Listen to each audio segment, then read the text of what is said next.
Give you guys the 5 tips that we see translate to the biggest improvements throughout our gym that hopefully you can use to improve your snatch.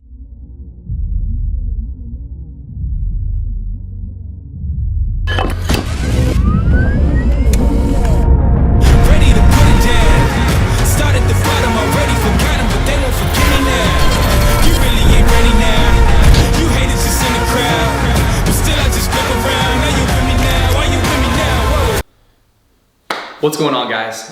Christy and I own an affiliate, and we see people doing weightlifting, and we have them doing weightlifting all day, all the time. And we're gonna try to give you guys the 5 tips that we see translate to the biggest improvements throughout our gym that hopefully you can use to improve your snatch. All right, this isn't a tip, but first things first, if you guys are touching a barbell for Olympic lifting, your thumb should be taped and you should be hook gripping the barbell. If you don't know what hook gripping is, it means that your thumb goes over first and 1 or 2 of your fingers wrap over to create pressure on your thumb. It was a little bit awkward at first, but after doing it for a little bit, I can't imagine touching a barbell without that. When your hands touch a barbell, hook grip and thumb tape. The reason we use tape is your hands get sweaty. Whether we're doing a workout or just lifting, palms get sweaty, and this kind of prevents that from the bar slipping in your hands. The tape allows the chalk to stick to it and creates substantially more grip. The hook grip creates a pressure to where we're holding the bar almost like a basket, to where it's not just a grip with our hands over top of the bar and our thumbs wrapping around. Especially as the bar gets heavier, and if we're throwing it up and overhead, that is not a very secure way to hold the barbell, and this is the way to go.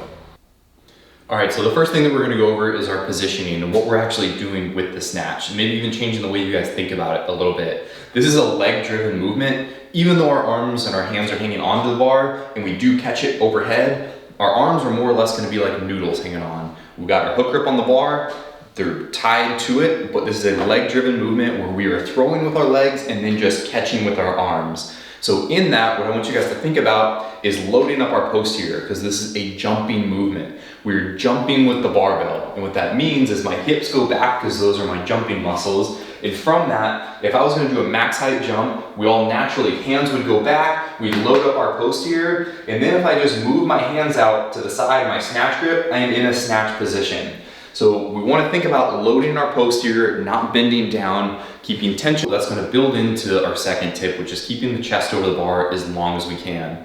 So a lot of people want to get the chest up, that ends up being premature. And what we really want to focus on is keeping our chest over the bar as long as we can, which is going to keep it over the center of our foot. And then the last position that we're going to do is going to be our jumping position. So when I think about my chest being over the bar, my shoulders are pulled back, and when I'm coming up, I'm above my knees, my chest is still over the bar, slightly coming up before I get into that jumping position. My hamstrings are still loaded, and I am in that throwing position that we talked about for like a max height jump, which is what we're wanting to do with the bar. We are wanting to throw it with our legs before we then catch it with our arms. And the longer we can postpone that throw, the better it's going to be. And the more we're going to be using our legs, and the less we're going to be using our arms, which is going to make the lift feel snappier and more secure. Whether we're doing the snaps from the ground or from the hang position, that fault we still see happen. So people want to drop their knees and keep their chest tall to do their hang snatches. And this is not the jumping position that we were talking about before. So I can have a slight bend in my knees for the first thing that happens here, but as soon as I have that slight bend, the next thing that I'm doing is pushing my hips back to where I'm again in that loaded position.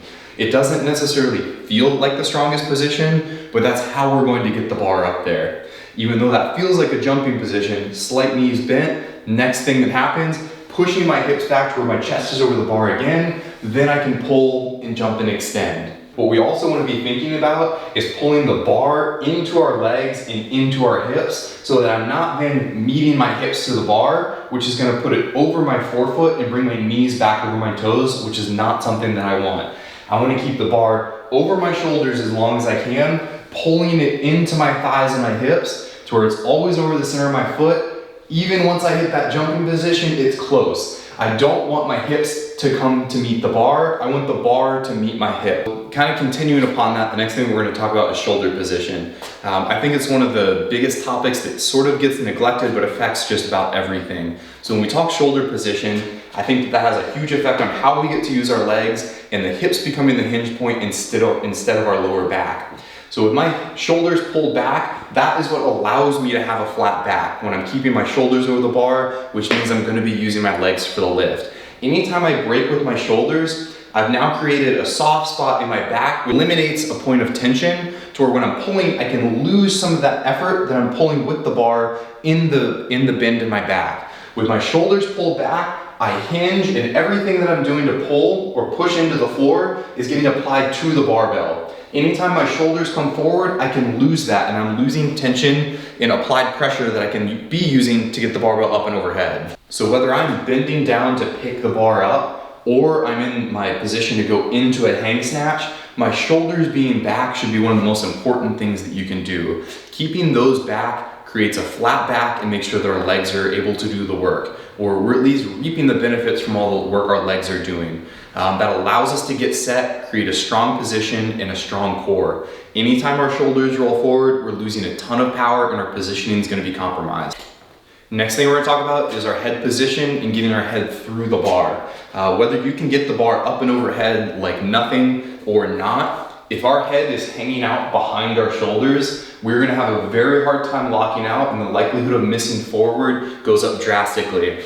Whether we're doing a jerk or a snatch, as soon as the barbell is past my head, my chin should be coming to my chest. It is crazy how much faster you will lock the bar out, knowing that you have to protect your head. It's not even a thought, it just happens. As soon as our head comes through, the lockout tends to happen. It's snappier, it's more solid, and your lifts will feel way better. The number one drill that I see make a huge improvement for people on their snatch is doing a hang squat snatch from above the knee.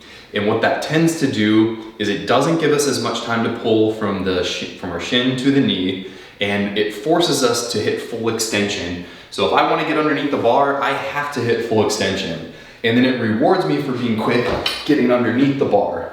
So the combination of having to hit extension with being rewarded to get underneath seems to translate to the full snatch and just lifts in general.